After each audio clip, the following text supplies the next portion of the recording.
Los protagonistas están en RCN Radio con Yolanda Ruiz.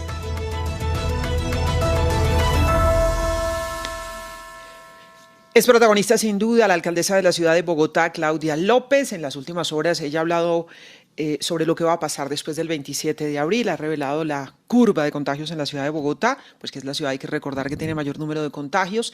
Y ha hablado de cómo el transporte público no volverá a la normalidad.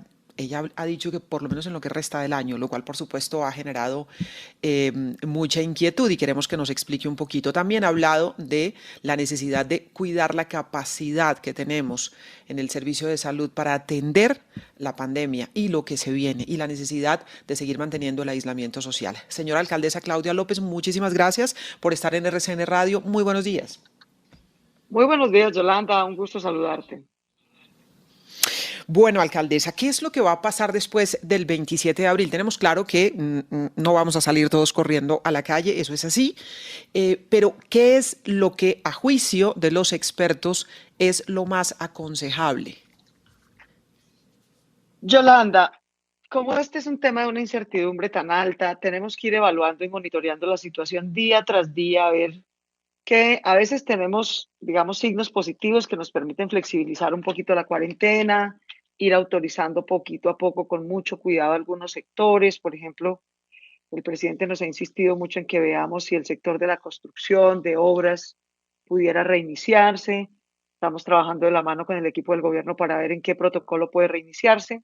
Y a veces tenemos, por otro lado, que monitorear que esa mayor flexibilización que queremos hacer para que la gente también pueda trabajar, la ciudad pueda, digamos, aplanar la curva del desempleo y la penuria económica, pero sin que se nos dañe la curva del cuidado de la vida.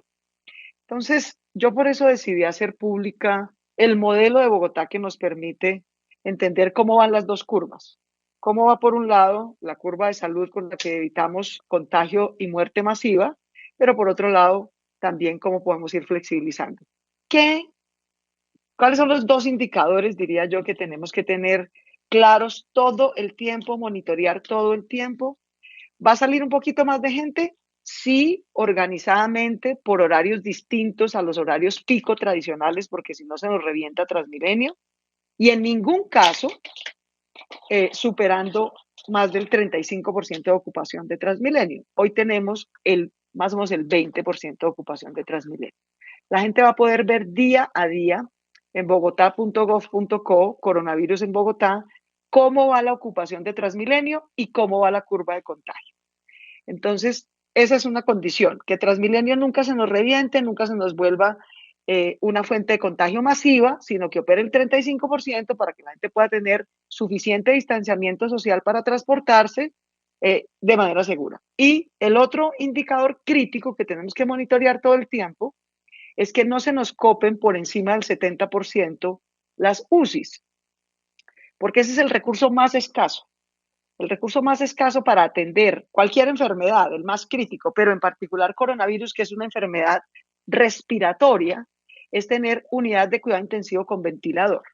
Hoy en día, y así lo muestra el modelo, no, esto es, nosotros contamos día por día, hospital por hospital, cuánta gente en UCI tenemos y cuánta capacidad tenemos. Al día de hoy, aunque tenemos solamente 41 casos confirmados de COVID en UCI, tenemos otros 109 en UCI también, que aunque no son confirmados positivos, están usando respirador y tienen síntomas muy parecidos. Entonces yo los tengo que contar porque igual esa UCI la tengo ocupada. Conclusión, hoy Transmilenio está al 20%, luego tenemos margen de maniobra para movernos un poquito más y las UCIs están al 27%. Yo puse toda esta información disponible, Yolanda, porque un poquito para compartir mi angustia. Bueno, yo veo esto todos los días y lo monitoreo todos los días. Y también para que sepamos como sociedad, aquí no nos vamos a salvar los que seamos más ricos. Mira lo que le está pasando a Nueva York. La plata le sobra, pero hay cosas que la vida no puede comprar. El dinero no puede comprar. Aquí nos vamos a salvar si somos organizados, solidarios y disciplinados. Y en Bogotá eso quiere decir salir solo en la medida en que podamos usar Transmilenio al 35% y solo en la medida en la que las UCIs no se nos copen por encima del 70%. Señora alcaldesa Claudia López, usted habla de Transmilenio, no puede coparse más allá del 35%. Uno, ¿durante cuánto tiempo? Y dos, ¿cómo va a ser el plan? Porque obviamente si no hay transporte público es muy difícil que algunas actividades económicas retornen porque la gente necesita transportarse. Es decir, ¿cómo se pudiera hacer? O bien para que haya ingresos escalonados o para que se utilice la bicicleta o hay otros medios de transporte, no lo sé, pero si ya sobre eso hay algún plan, porque si Transmilenio no funciona, dijéramos, a lo que normalmente funciona, es muy difícil que la gente pueda llegar a trabajar. Así es, así es. Entonces, hay que aceptar, querida Yolanda, que vamos a tener esa restricción, que vamos a tener esa restricción de movilización segura. ¿Qué podemos hacer? Y estamos organizando en efecto el plan de movilidad para hacerlo. Primero, sector que le autoricemos salir, sector que tiene que salir en horarios distintos. Las obras del sector de la construcción, las obras públicas, no podrán salir sus trabajadores como suelen salir entre 6 y 8 de la mañana. No, porque ahí ya tenemos copado la capacidad. Le autorizaremos salir, pero su horario de ingreso será entre 10 y 11 de la mañana para que salgan entre 8 y 9 de la noche y podamos distribuir las horas pico. Esa es una medida. La otra medida es, hay algunas obras a las que les vamos a decir, muy bien, usted me entrega su registro de gente, pero usted se encarga de llevarlo, ¿no? Por un medio distinto a Transmilenio. La otra medida es obviamente ver cómo levantamos el pico y placa y qué tipo de incentivos damos para que la gente pueda salir en su carro, pero pueda transportar siquiera 3 personas, para que maximicemos, digamos, de manera segura. Un carro de 5 no pueden ir 5, porque entonces otra vez es un pequeño Transmilenio, pero en un carro de 5 pueden ir 3. Entonces, ¿qué incentivos damos para que se pueda usar transporte particular, pero a una capacidad segura? Obviamente vamos a hacer ciclorrutas a lo que da, pues. Tú recordarás que cuando empezó el simulacro, habilitamos 35 kilómetros de ciclorrutas nuevas en principales vías. Bueno, esas 35 kilómetros se van a quedar. Tenemos un plan de otras 45 kilómetros adicionales. O sea, el 27 de abril, Bogotá arranca con 80 kilómetros nuevos de ciclorrutas que se van a quedar permanentes, porque necesitamos que la gente pueda salir más en bici, pero de manera segura. Entonces, todo ese plan lo estamos armando, estamos trabajando aquí a marchas forzadas para tener la mayoría de las cosas listas al 27 de abril, pero en todo caso la reapertura va a tener que ir siendo gradual, muy, muy, muy gradual y muy cuidadosa para que vayamos haciendo los ajustes. Para que tú tengas una idea, en estos días de cuarentena, te acordarás, por ejemplo, que al principio tuvimos una ocupación grande en Transmilenio, en Soacha y en las Américas. ¿Te acuerdas? Nos Sí. tocó demorarnos 2 semanas, nos demoramos en reorganizar la ruta, reorganizar el horario. El alcalde Sacha puso pico y cédula para ingresar. O sea, todo un operativo. Y al final, a las 2 semanas, logramos distribuir a la gente en esas estaciones más demandadas para que logren entrar seguras. Pero nos demoramos 2 semanas en llegar al punto ideal. Entonces, por eso aquí nos toca ir sector por sector hasta que calibremos el sistema. Al principio siempre hay dificultades, siempre se llena un poco más, siempre hay un poquito de aglomeración. Mientras vamos encontrando el punto de equilibrio del número de rutas, el número de frecuencias y los horarios para poder transportar a la gente segura. Usted ha tocado un punto también, señora alcaldesa Claudia López, y tiene que ver con ciudad y región, ¿no? O sea, muchos ciudadanos que viven en los municipios aledaños trabajan en Bogotá o al contrario, es decir, son municipios que se están comunicando permanentemente. En esta emergencia han estado ustedes coordinados con el gobernador, con los alcaldes de los municipios cercanos, y en este tema de movilidad sí que es clave que se pueda hacer un trabajo coordinado también, porque Así incluso hay es. ciudadanos que se quejan porque dicen, es que no me coincide, yo estoy en Faca, el pico y placa ya es uno, el de Bogotá es otro, el pico y cédula, el pico y género, y es un poquito complicado para la gente que tiene su vida un poco entre más de un municipio, ¿no? Sí, sí, claro. No, yo tengo por fortuna una comunicación y una coordinación y una confianza total con el gobernador de Cundinamarca. Estamos coordinando todo y de hecho ayer justamente tuvimos una reunión de trabajo con él porque obviamente todos los municipios de la Sabana, ¿no? Los vecinos de Bogotá y Soacha en particular, él siempre nos los coordina para que las medidas que tomemos, mejor dicho, en conclusión, Bogotá, la Sabana y Soacha abriremos en las mismas condiciones. No puede haber unas en Soacha y otras aquí, unas en Faca y otras aquí. Todos los municipios de la Sabana vamos a abrir el 27 de abril, un poquito, cuidadoso y en las mismas condiciones. Alcaldesa, la posibilidad de ir liberando, digamos, a gente para que salga y se reincorpore al trabajo tiene que ver, me imagino, con la capacidad de hacer pruebas activas, es decir, no solamente aquellos que se necesitan hacerlas, personal de salud, personal de policía, de seguridad, los que se detectan como sospechosos, sino que se puedan hacer aleatoriamente, y también dependería, creo yo, de que aquellas, digamos, aquellos sitios de trabajo, aquellas industrias o aquellas empresas, pues haya autorregulación, puedan hacer ellos mismos pruebas y tener controles muy estrictos de entrada y salida y funcionamiento interno de la gente. Sí, esto depende, digamos, la Presidencia de la República está organizando protocolos por sectores, o sea, para decirle a cada sector económico en qué condiciones puede reabrir y qué condiciones debe cumplir para asegurar la seguridad de su gente, la seguridad en salud.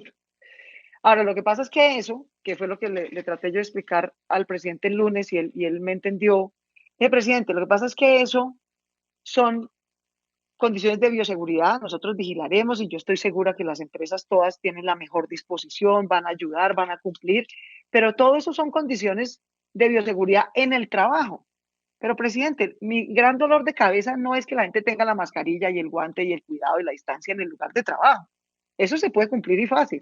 Mi gran dolor de cabeza es cómo llegan al trabajo y cómo se devuelven a su casa. Porque si llegan reventándome Transmilenio, se me contagia la gente en Transmilenio. Entonces, a mí no me basta el protocolo de seguridad. Yo necesito que ese protocolo de seguridad se ajuste a lo que yo pueda ofrecer en transporte masivo seguro.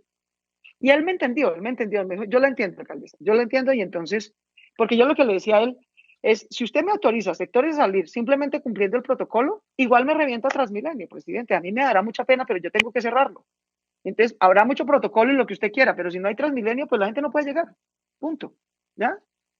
Entonces, él me entendió y estamos coordinando eso.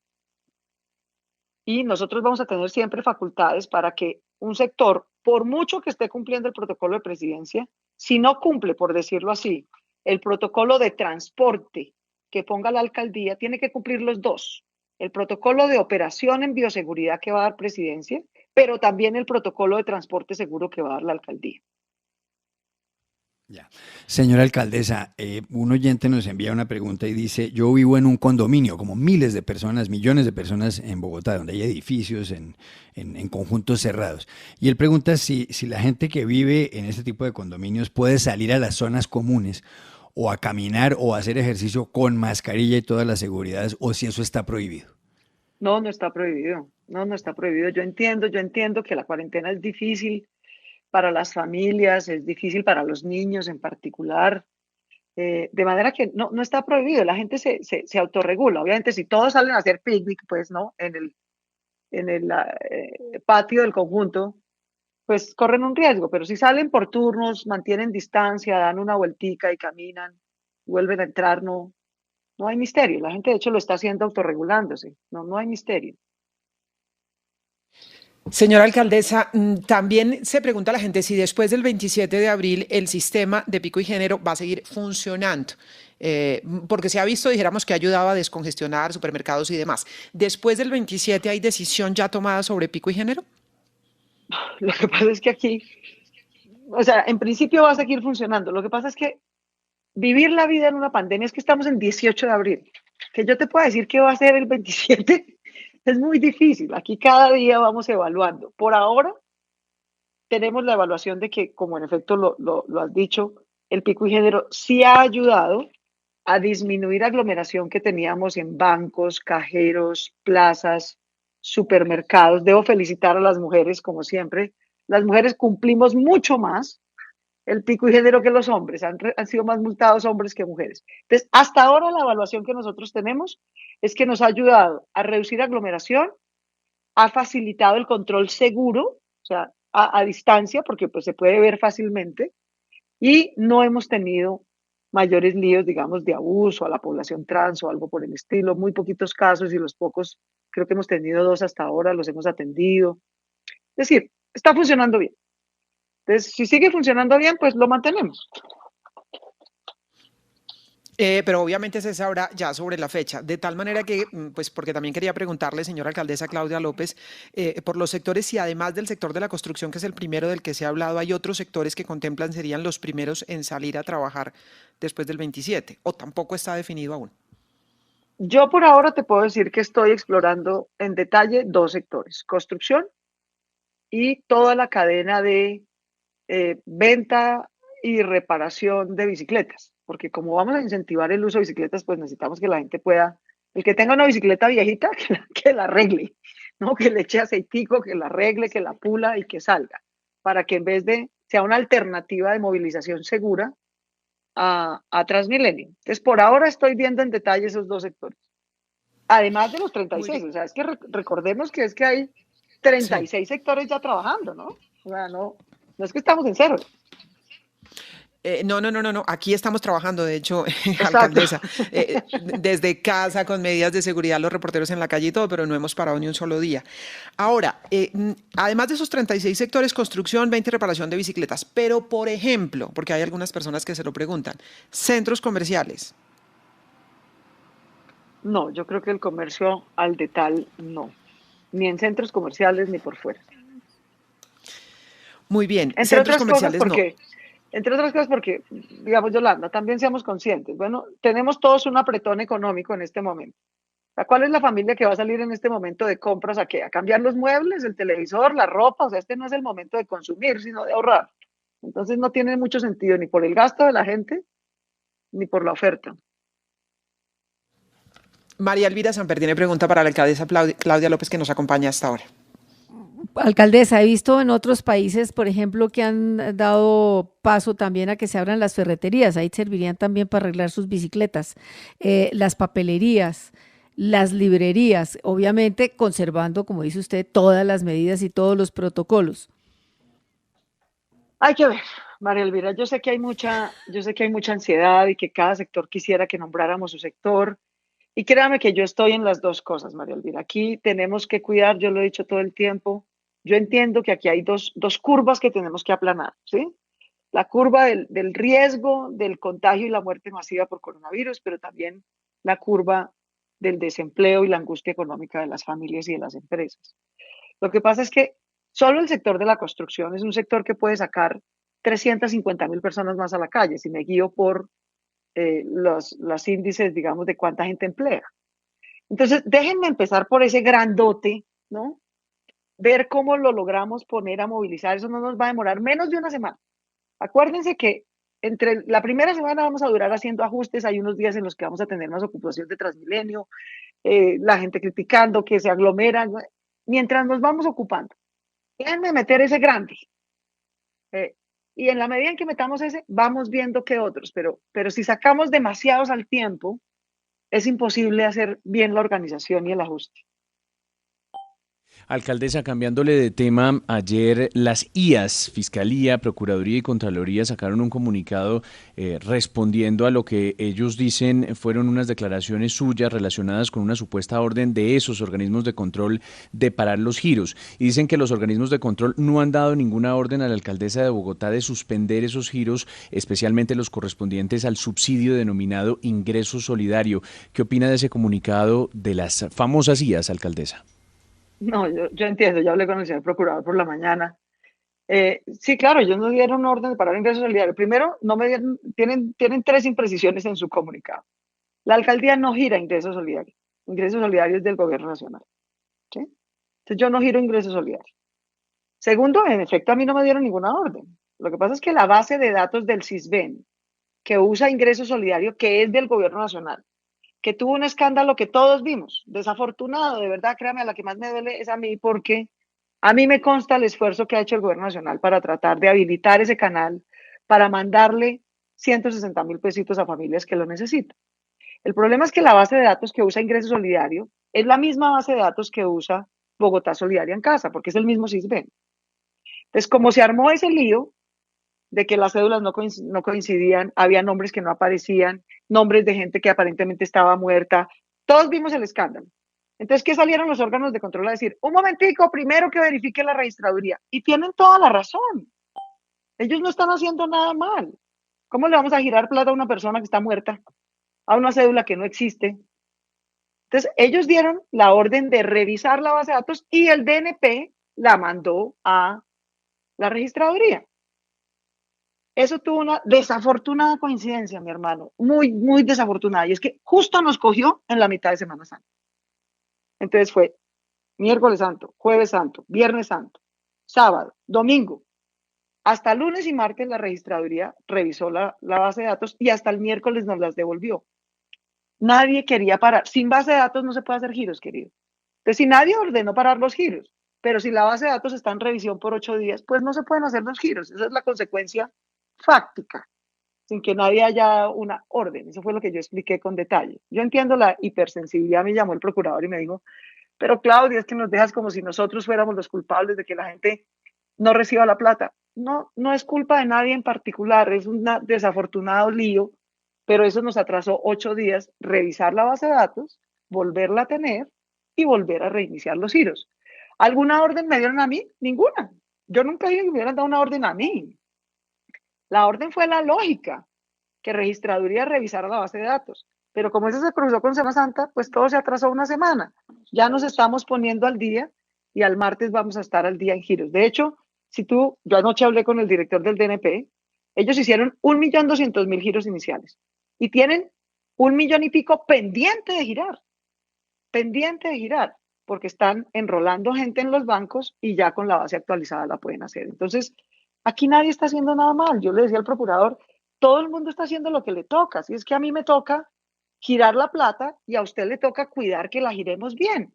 Y si hay un escándalo de que la cédula no coincide, el señor está muerto, pues toca parar y revisar, porque ¿qué hacemos? Pero todo eso tiene consecuencias en la velocidad, en la atención en la que podemos llegar. Y claro, y es allí donde el impacto es fuerte para las comunidades, alcaldesa, porque pues obviamente ha pasado todo lo que ha pasado durante esta semana. La pregunta es, en este momento, ya nos dice usted que están depurada la base de datos, arrancan ya en forma para poder dar las ayudas. ¿Las ayudas que hay disponibles son suficientes para las familias que lo necesitan o no hay ayuda para todo el mundo? Porque pareciera que se entregan muchas ayudas, se está haciendo mucho esfuerzo, pero pareciera que se queda corto. Siempre nos quedamos cortos.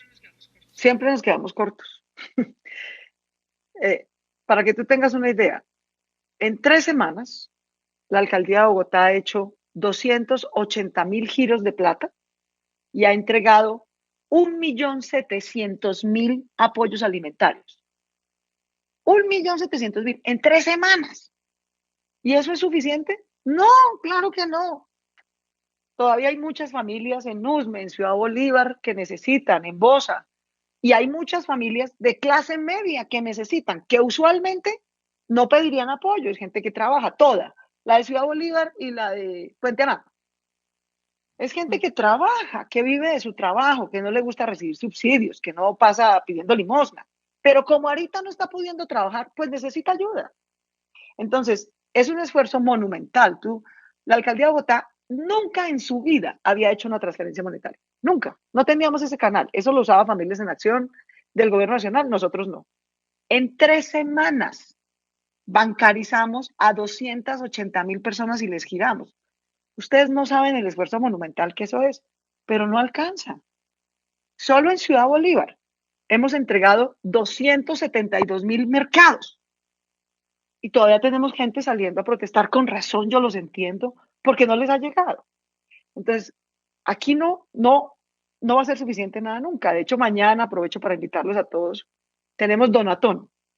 Todos los medios de comunicación, incluidos ustedes, nos van a ayudar mañana, invitando a la gente a que desde las 8 de la mañana cada hora vamos a estar haciendo un reporte, invitando a que nos done en especie, en platica, como sea, porque esto es mucha boca para alimentar. En esta ciudad, usualmente, 1 millón de personas necesitan ayuda. En este momento, 4 millones de personas necesitan ayuda.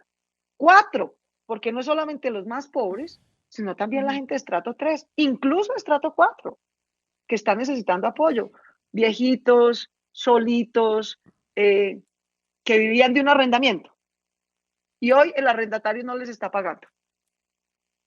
Entonces yo necesito ayudarle al arrendatario que no puede pagar para que no lo saquen. Entonces, listo, no lo sacan. Pero ¿y los viejitos que vivían de ese arrendamiento? Pues necesito mandarles comidita, porque ¿qué hago? ¿Él las hubiera necesitado antes? No. Entonces, esa es la magnitud del lío. Usualmente hubiéramos tenido que atender en condiciones normales, sin coronavirus. Tenemos que mandarle ayudas a través de giros, escuelas, en fin, a 1 millón de personas. Hoy en día es a 4. Entonces, claro que todo el que pueda, ayúdenos. Y esa es la donatón que vamos a hacer mañana. El que nos pueda donar en bogotasolidariaencasa.gov.co lo puede hacer de muchas formas, cualquier platica, la que sea, 5, 10 mil pesos, todo eso nos ayuda para comprar un mercado. Si quiere comprar directamente un mercado a través de un canal en especie vía internet, lo puede hacer. Si quiere donarnos en especie, muchas empresas nos han donado en especie, también lo puede hacer, pero obviamente que necesitamos, además del esfuerzo del gobierno nacional, además de la alcaldía, hacer la donatón mañana. Alcaldesa, entendiendo toda la dimensión de esta emergencia, dentro de las emergencias hay urgencias enormes, y su secretaria de Integración nos decía esta semana que habían identificado 70,000 familias como de necesidades primarias a las que había que atender y que estaban diseñando pues unas estrategias, inclusive silenciosas, las digo yo, entre comillas, para que cuando llegaran las ayudas a esos sectores, pues la gente no se alborotara y saliera de pronto a pedir más de lo que se le puede dar.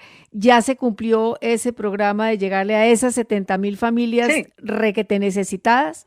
Sí, es que aquí hay varias dificultades.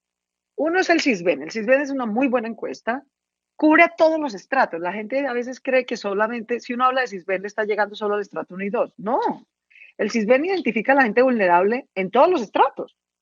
Lo que pasa es que usualmente priorizamos entregarle ayuda solo al del 1 y 2. Ahorita, de hecho, lo que va a hacer la alcaldía la próxima semana, ya con los decretos que sacó el gobierno nacional, es empezar a hacer giros adicionales a familias vulnerables de estrato 3 y 4 que están en el CISBEN. Pero hay gente que no está en el CISBEN, pese a que el CISBEN se actualizó a diciembre del año pasado. Entonces, ¿qué fue lo que hicimos? Esa es la presión que yo denuncié esta semana. ¿Qué quieren los políticos? Ellos quieren entregarnos listados de la gente, entre comillas, necesitada, y que ellos les entreguemos los mercados y ellos vayan. Mire, eso termina en una politiquería burda, ¿no? Entonces, yo no he cedido a esa presión. Y esa es en parte la presión de los ediles, de los barrios, que como quieren hacer eso y no cedemos a eso, entonces van y nos organizan revueltas y tomas en los barrios.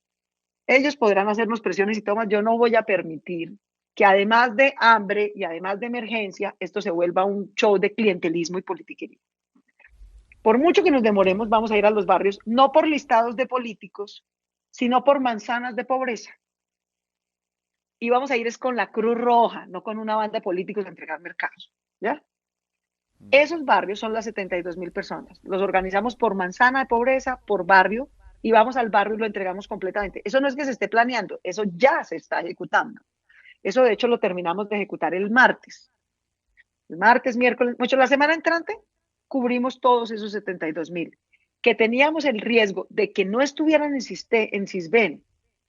Son muchos, esa sí es la pobreza extrema, pues, porque ese es el que no tiene mi teléfono, entonces no lo podemos entrevistar por CISBEN. Son 72,000 hogares, ya hemos entregado cerca de 28,000, creo, y terminamos entre este fin de semana y la próxima semana de cubrir todos esos 72,000 a los que se les hace entrega directa en su casa de mercado con la Cruz Roja.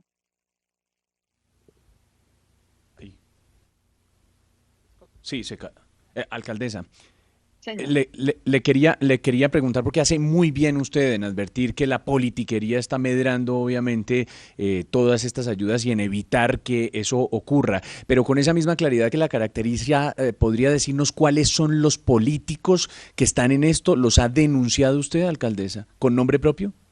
No los he denunciado con nombre propio y, como entenderás, tengo cositas un poquito más urgentes de las que ocuparme, pero te digo que tenemos grabaciones de ediles dando órdenes en barrios de que hagan azonadas y de que se organicen y de que aquí hay que quemar pues el barrio para que nos lleguen ayudas hasta que nos nombren el alcalde local que queremos, ¿no? Porque ese es el otro tema, estábamos nombrando alcaldes locales, entonces nos quieren presionar para que les pongamos su cuota.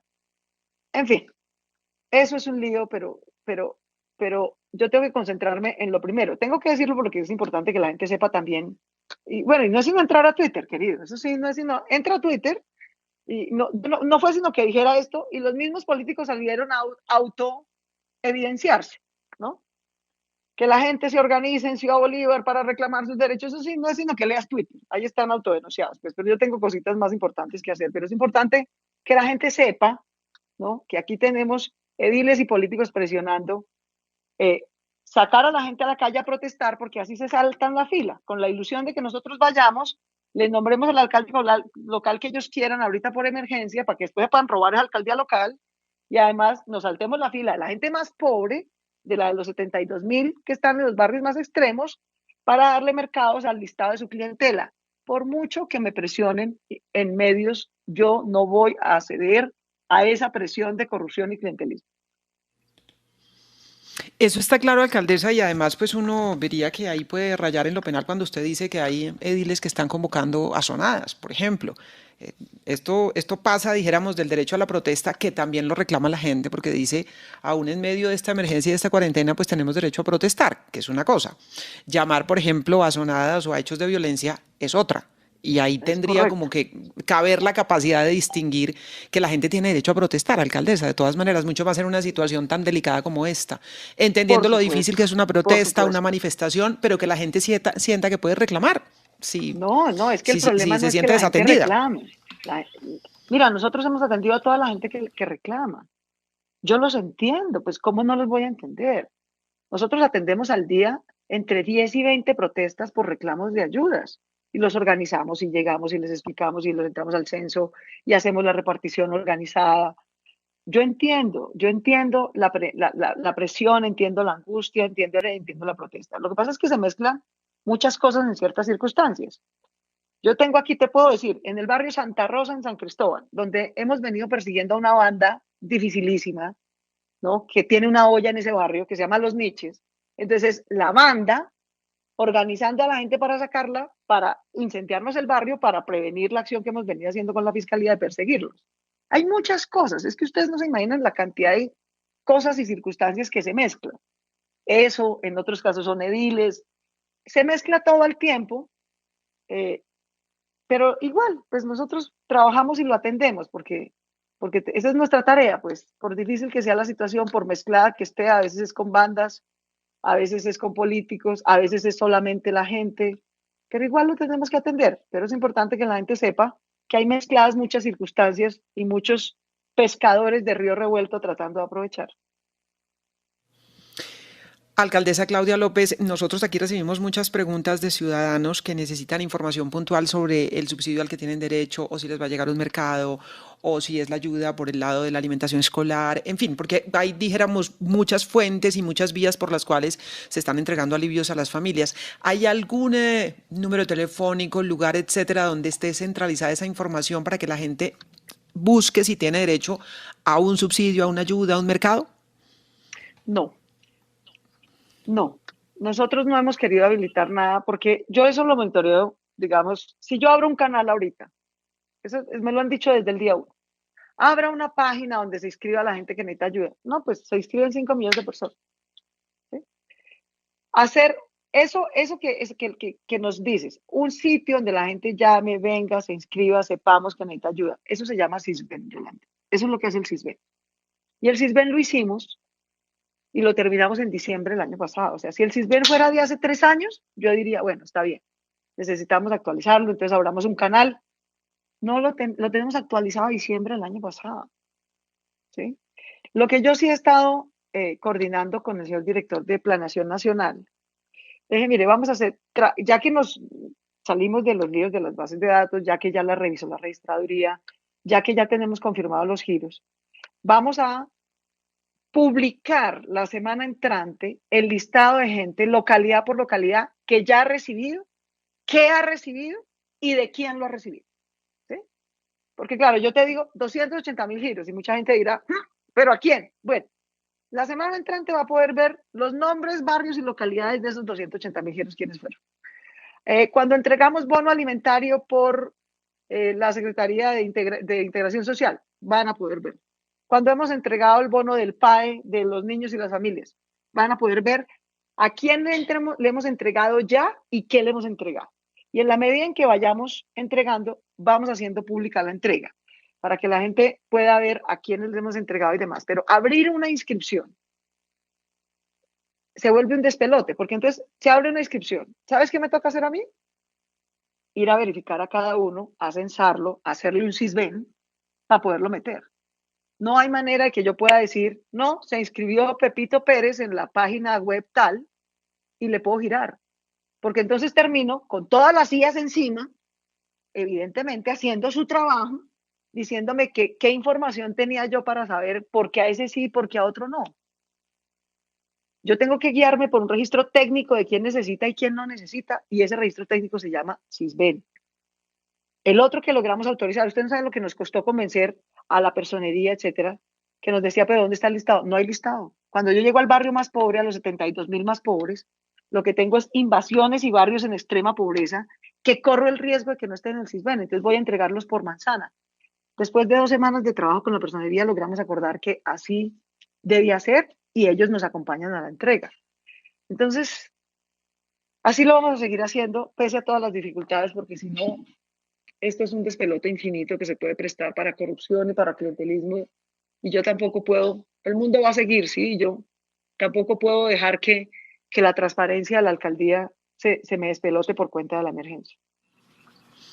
Señora alcaldesa Claudia López, otra inquietud. En las últimas horas se ha hablado de la posibilidad de una cuarentena por sectores en Bogotá, entendiendo que hay unas zonas en donde se están concentrando más los casos o la probabilidad de que se extiendan los casos. ¿Cómo funcionaría si ese modelo ya lo tienen como más claro? ¿Cómo sería? No, yo creo que hay una pequeña malinterpretación de una declaración que dio Alejandro Gómez, mi secretario de Salud. Más que cuarentena por sectores, lo que pasa es que tenemos pruebas, ¿cierto? Es una cosa que nos han pedido mucho, que tengamos más pruebas. Bueno, hicimos un esfuerzo enorme con la Universidad de los Andes, la Secretaría de Salud, logramos comprar 200,000 pruebas moleculares y además compramos 200,000 pruebas serológicas. Al hacer más testeo, lo que va a pasar es que nos vamos a encontrar a más gente contagiada. Eso es lo que queremos. Que se dispare el contagio. Eso no importa si ese contagio se dispara por cuenta de que estamos haciendo pruebas, lo identificamos y lo podemos dejar en su casa aislado tratándose. Lo que es muy grave es que se nos dispare el contagio sin saber de dónde viene. Entonces, al hacer más pruebas vamos a tener identificada más gente contagiada. Entonces, no es cuarentena por sectores, es simplemente que a la gente que la encontremos en contagio o en riesgo de contagio, la vamos a poder dejar aislada en su casa. ¿Sí? Y vamos a poder sectorizar la atención de esa gente, porque una cosa es dejarla en casa, pero yo necesito mandarle a esas familias para cuidarlas bien ¿cómo se llama eso? Una visita médica domiciliaria para poderle estar haciendo seguimiento, volverle a hacer retesteo, saber cuándo genera anticuerpos. Desectorizado quiere decir que voy a hacer identificación activa de casos positivos, aislamiento en su casa y sectorización de la atención domiciliaria a esos nuevos casos que identifique. Esto se prestó para decir cuarentena sectorizada, pero no, más que cuarentena es esto que te estoy describiendo. Quienes están contagiados y eventualmente, alcaldesa, si notan ustedes que hay varios brotes en un sector o en un barrio, pues proceder directamente con esa zona para que haya un aislamiento puntual o especial. Sí, a veces tocará así, De hecho, ya tenemos, digamos, sectores de familias enteras que se contagiaron. O sea, tenemos exceso de contagio en una manzana. Entonces, lo mejor para nosotros es poder aislar ese perímetro epidemiológico de esa manzana cuando lo vayamos encontrando. Ya.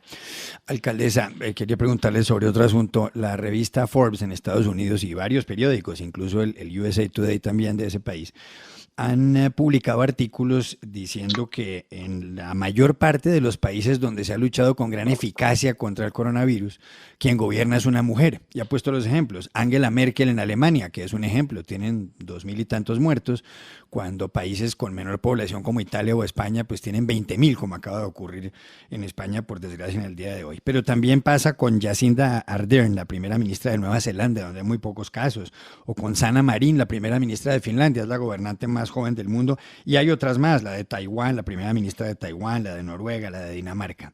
Eso parece ser cierto porque está demostrado en el artículo. ¿Usted por qué cree que está ocurriendo algo así? ¿Por qué cree que las mujeres, porcentualmente hablando, parecen más eficientes en este combate contra una pandemia que los hombres? No sabría decirte, la verdad, no quisiera entrar a especular. Mm, Varios han destacado, digamos, que las mujeres en el mundo, y alguien dijo que pues en Colombia también aquí lo estamos haciendo bien, pues y arrancaron a darme un palo, pues porque me dijeron eso. Mejor que ni me comparen. Muchas gracias, porque me arrancan a dar un palo por esto. Además, aquí hay un tema de envidia política, pues que es una cosa miserable realmente. Es increíble la cantidad de mentiras que publican todos los días, de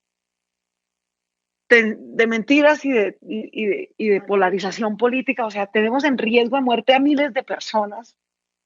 Y además, pues aquí, pues unos no me bajan de fascista y los otros no me bajan de populista. O sea, señores, tenemos la vida entera para hacer política. Ahorita lo que tenemos es que salvar gente. Gente, millones de personas. Y se gastan la vida viendo qué tendencia crean cada día los unos de fascista y los otros de populista. O sea, un poquito de sensatez, Dios mío. Política tenemos el resto de la vida para hacer. Entonces, no sé por qué las mujeres nos está yendo mejor, pero pues, fortuna de Dios, un día después hacemos un paper a ver por qué fue que nos fue mejor, pero por ahora concentrémonos en lo importante, que a la gente que necesita ayuda le llegue la ayuda, que al que tenemos que testear lo testeemos, que no se nos mueran millones de personas. Es que esta es mi angustia. Bueno, ¿yo por qué pongo todas estas condiciones para el 27 de abril? No es para pelear con el presidente, yo trabajo todos los días con el presidente. Es porque si no tengo ese cuidado, termino como Guayaquil, con muertos en la calle que no puedo enterrar. Bueno, hasta la muerte tiene un límite. Así como las UCIs tienen un límite, la muerte también, queridos. El día que en Bogotá se me mueran más de 172 personas al tiempo, no tengo cómo enterrarlas. Porque ese es el límite que tienen los hornos crematorios de Bogotá. En cola, para llevar a un horno crematorio, tengo máximo 300 cabinas congeladas para tener un cuerpo. Es que hasta la muerte tiene límites. Entonces, concentrémonos un poquito en lo importante, Dios mío, que estamos tratando de salvar vidas de millones de personas. Alcaldesa, yo aventuro una hipótesis, ¿por qué a las mujeres a veces o les está yendo mejor en el manejo de porque es que siempre las mujeres hemos estado a cargo del cuidado, es decir, entonces yo creo que somos más conscientes de eso. Esa es mi hipótesis, no más. Puede ser, y además pues que también tomamos decisiones más difíciles, pero pues cerrar el aeropuerto. Yo duré 3 semanas peleando por cerrar el maldito aeropuerto. Por cuenta del aeropuerto tenemos el mayor nivel de contagio en Bogotá, ¿no? Tocó presionar, bueno, 3 semanas tarde, pero lo cerraron. No lo hubiéramos cerrado, estábamos peor.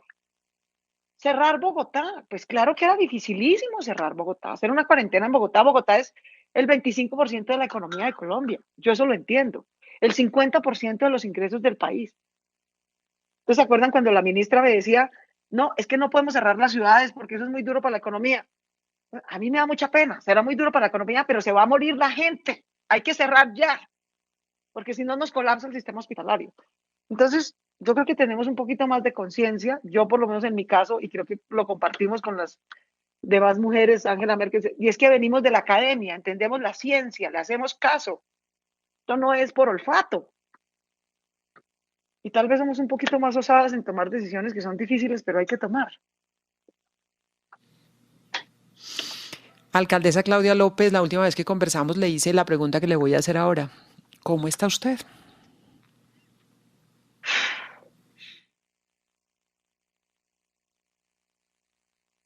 Angustiada, Yolanda. Angustiada. Muy angustiada. Cada mercado que nos demoramos a entregar en Ciudad Bolívar es una calamidad, yo lo sé. Pero cada día que no podemos organizar bien un sector para sacarlo a la calle es un riesgo de muerte. Yo mostré ayer el modelo. Esto entró por el norte, pero hoy en día que tengo 60 muertos, ¿quién está poniendo esos 60 muertos? ¿La gente más al norte, de mejores ingresos, que se contagió porque vino del exterior? No. La mayoría de esos 60 muertos los está empezando a poner Bosa y Kennedy. Gente humilde, que no fue al exterior, que no estuvo en Europa nunca, pero que trabaja o se encuentra en la calle o en la tienda o en Transmilenio con alguien que sí estuvo y que como tiene menos ingreso y menos calidad de vida, tiene más riesgo en salud. La coge el coronavirus y se le complica con la diabetes que ya tenía, con la obesidad que ya tenía, con la hipertensión que ya tenía, y por eso se muere más fácil y más rápido. Entonces, si vamos a tomar decisiones sobre la vida y la muerte, vamos a ver todos la misma información todos los días. Y vamos a monitorear esa información todos los días. Y vamos a ponernos de acuerdo en qué tanto nos cuidamos y qué tanto trabajamos. Esto es muy angustiante, créanme, es supremamente angustiante. Y yo tengo este tablero al frente mío todos los días, 24 horas. El de Transmilenio, el de los mercados, el de los giros, el de las pruebas, el de las UCIs, ¿sí? Y a veces la gente cree que es que yo estoy tomando decisiones por capricho, porque es que me gusta protagonizar más que Pepito. No, no, no, no. Yo estoy tomando estas decisiones porque tengo rigor científico, porque tengo un tablero organizado, no es a olfato. Y porque tengo 8 millones de personas por cuidar. 8 millones de personas por cuidar. Esa es mi responsabilidad, cuidarlas. Y por eso, de ahora en adelante, desde ayer en adelante, cualquiera va a poder entrar a nuestra página, bogotá.gov.co coronavirus en Bogotá, y va a ver la misma información que yo estoy viendo todos los días. Cuántos mercados, cuántos giros, cuántas pruebas, cuántas UCIs, cómo va Transmilenio. Va a ver el modelo y nos van a ayudar a tomar decisiones mejores. A saber si podemos entrar a este sector o no podemos entrar a este sector. A saber si tenemos que volver a cuarentena o no tenemos que volver a cuarentena. Porque es que además esto lleva un mes, Yolanda. ¿Sabes cuánto nos va a durar la vida distinta? Por lo menos un año. Por lo menos un año. Si cada vez que tomemos una decisión se arma una discusión de 3 semanas, en 3 semanas se nos muere gente. Mejor pongamos los indicadores, pongámonos de acuerdo en que si Transmilenio llega al 35% hay que cerrarlo. Es mejor caminar e ir en bicicleta en vez de correr el riesgo de contagiarnos ahí. Mejor pongámonos de acuerdo desde ya en que vamos monitoreando las UCIs y si nos llegan al 70%, las cerramos, mis queridos, porque si no a los 10 días termino con más muertos de los que puedo enterrar, así de crudo, como se los estoy diciendo. Pongámonos de acuerdo en eso desde ya, que vamos en el primer mes y que vamos a flexibilizar un poquitico la primera de varias cuarentenas que vamos a tener que hacer. Porque de lo contrario, nos demoramos la vida discutiendo y no decidiendo. Y aquí cada minuto cuenta para salvar una vida. Alcaldesa, muchísimas gracias. Aquí seguimos firmes también y lo que necesite, cuando necesite, comunicar los proyectos a los ciudadanos, hablar de lo que consideren. Mañana estaremos apoyando la Donatón. Aquí estamos, por supuesto. Muchísimas gracias y cuídese. Gracias, Yolanda, muy generosa, muy querida. Un abrazo.